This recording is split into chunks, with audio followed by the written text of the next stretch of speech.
teamers na sinasabi natin. Double. At si Chakno lang yung nandito. Oh no. At Si taas. Kapitan Chakno, kuya lang ng Omega, ang nandito para dumepensa. Oh no, ang taas ng death timer. Kailangan salubungin ni Chuck Mamba ito. Nagamit na rin yung Glory Spotlight. Sinasalubong lang ni Chuck Mamba. Napakakunat ng kabayong ito.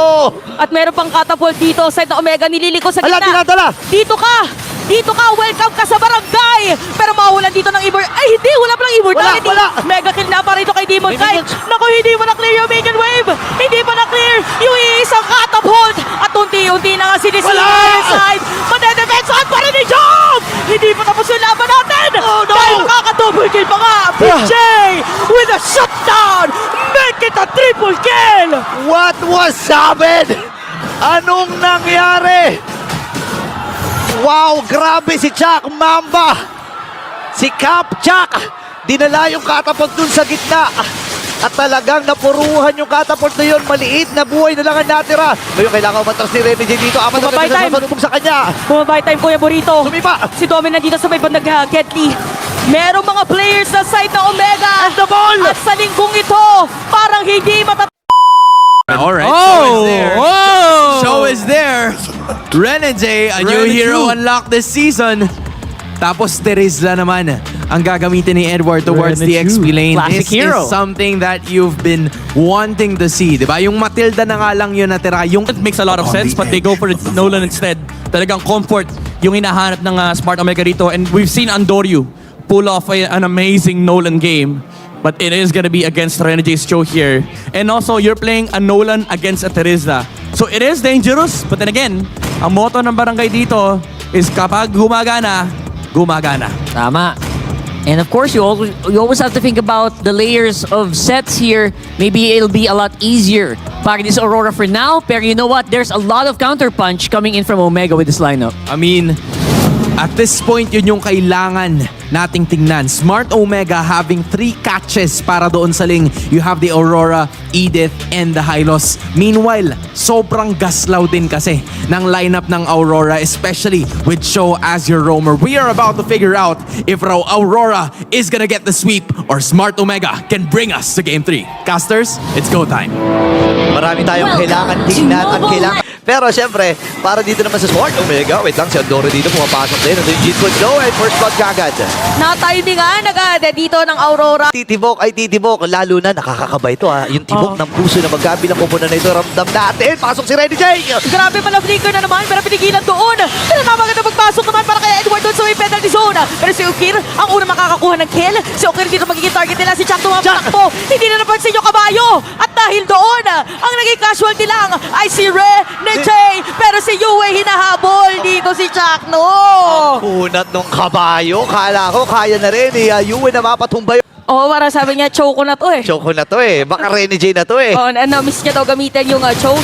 So ito yung mga kailangang isipin ngayon ng Omega kung saan manggagaling ang ilang mga players ng Aurora. Nakuha ba? Nakuha! Ay! Oh my gosh! Anong tawag natin sa play na yun? Hindi yun likod gaming eh. Hindi eh. Basta, hindi ko na rin ma-explain eh. Pero ang galing ng instinct dito ni Doming. Para bang may ano siya dun. May mata siya dun sa may purple box. Wala silang kamalay-malay. Si Doming tumatrabaho na. Oo, parang ang hirap ngayon kung ikaw yung Smart Omega. Ano bang uunahin? Magkakaroon ng teamfight o dedepensahan yung mga tore. Kasi pag gumawa sila ng teamfight, pwedeng humabol dito players ng Aurora dito sa may bandang baba. Kundi ka na nga. Pero si Edward napakakulat at hindi na nga makakatakas pa. Pumasok na rin si Jones sa kanya blazing duet pero may time to blades para kay Demon Kite. So ang casualty lang is gonna be Edward at hindi makakasira ng tore ang Omega. Stone and yung Lord natin kalahati na yung buhay. Si Renny J naghahanap ng sisipahin dito. Nasipa niya si Andorio! Pero napaganda paggamit doon. Nakuha si Jones sa may likod. Ginamit na yung blazing duet si Doming makukuha niya. Demon Kite! Siya is down at si Antoryu double kill na. Naku, patay si Demon Kite dito. 4 na members mula sa Aurora ang tutumba. Ngayon, pagkakataon ng Smart Omega na makabawi, kanina pa nila inaantay ang panahon na ito at ang panahon ng barangay ng bagong mag-heal pa yun eh. Di ba kapag na-pop yung passive niya, di ba? Oh, so more on timings talaga. Uy, wait lang. Para Ipit, napapaligiran ipit. na dito sa may bandang itaas ang habulin. Nice! Doming! Doming! Aray It's ko. gonna be a shutdown para sa kanya. Pero nandun lang din naman ang mga players ng Omega. Din makakabalik or makakapunta doon sa mga magiging team fight itong si Doming. Kaya lang hanggat hindi mo kasi nakikita yung kalaban, wag na wag kang magpapakita. Yan yung isa sa mga golden rule. Pero ngayon, unahin ata ni Ato na rito Naramdaman kung nasaan si Edward at masusungkit pa nga dito si Yuen. Ako pinipigilan na tumakas. Magkakaroon ng stun sa moment na yun. Jeet Kondo ginamit na rin ni Rene J. Magti-TP out galing sa taas. Si Doming, ay hindi. Hindi. Itutuloy niya yung pag-clear na Mingin Wave pero hindi muna nagpakita na siya. Alam niya, Alam na din dito ng side ng Omega na nandun siya sa itaas. Alam na, kailangang pumunta ni Joe. Mapipilitan itong si Joe pero si Sipa hindi nakasipa si Rene J. Rene J is down. Tinamaan ng Spear of Destruction na dito si Okira. Pero yun nga lang, delikado para pumasok dito kay Doming. Sinisimulan ngayon ng side ng Omega yung Lord. May kita siya ni DK. Chakto at mukhang hindi na yata ipipilit dito na side ng Aurora. Pero si Yue magkakaroon ng paggamit doon ng mga skills and Barangay Omega ang makakasecure ng Lord. Ito yung ating Lord ngayon. Pwede nga tumalon Nako. dito sa gitna Nako. ng Aurora. Pero Okay. tinatry mag-clear na Minion Wave ni Demon Kite. Nakasalubong niya si Andori doon sa may bandang baba. Okay, naalalayan nila. May kung na gagawin. Chakto dito. Naku, nakita na nga kagad. Apo Air, papasok na! Pero ginamit doon niya yung with the crown. Si Edward ay kumuti ka na pero si Ryota makukuha nila. Nabaliktad pa nga dito na side ng Aurora. Pero yung gitnang tore ng Aurora ay masisira na ng Omega. Okay. Gogo ba sila dito? Yung sakit na rin ng mga pokes mula kay Andoryu. Mabilis na pagtunaw doon sa Earth. Pero si Rene J sabi niya, hindi ako papayag. Kailangan may masipa ako. Makakasipa pa siya. Hindi! Nakasipa siya pero namatay din bigla. Oo, medyo napalalim lang din nung moment na yon. So para sa side na Omega pala sa tumuloy. Yan na Ito naman. na naman yung Glorious Pathway. Pero hindi muna daw a-attack sabi ni Chuck. At si Edward! Ay! Sakto! Nalandingan ng ice dito ni Okira. Oh no, nilamig bigla yung init na dala ni Edward dito sa laban na ito. Game number 1, nakita natin yung effectiveness ng isang edit mula kay Edward. Pero Smart Omega naman ang nagpapakita ngayon. Atoy R, sabi niya, hindi ako nakapaglaro ng game 1 gusto ko maglaro ngayon. O kaya pala siya lagi na yung nauuna para dito sa Omega. Ang ganda sana ng stand doon. Si Joe kamuti ka na. Pero walang tagahabol yata para sa side ng Aurora. Walang flicker si Rene J. Pero Joe is gonna be down. Biglang dumating. Dito si Demon Kite. Si Yui makukuha na rin. Ginamit Glorious Pathway. Hindi nakasama yung mga Bievo rin ng Smart Omega. Kaya double kill na para dito kay Demon Kite.